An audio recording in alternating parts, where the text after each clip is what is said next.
గౌతమ బుద్ధుడు చెప్పిన అద్భుతమైన విషయాలు. నీ ఆనందం కోసం ఇతరులపై ఆధారపడకు. అది నిన్ను ఒంటరిగా మిగల్చవచ్చు, నిన్ను నిరుత్సాహపరచవచ్చు. కానీ అదే ఆనందాన్ని నీలోనే వెతుక్కుంటే అప్పుడు ఒంటరిగా ఉన్నా ఆనందంగా ఉండగలవు. ప్రియమైన వారి వలన సంతోషమే కాదు, దుఃఖం, బాధ, కష్టాలు కూడా కలుగుతాయి.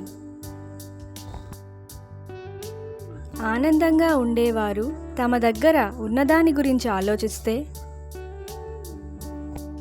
ఆనందంగా లేనివారు తమ దగ్గర లేని దాని గురించి ఆలోచిస్తారు. విజయాన్ని పొందేవారి పెదవులపై ఎప్పుడూ 2 విషయాలు ఉంటాయి. ఒకటి మౌనం, రెండవది చిరునవ్వు.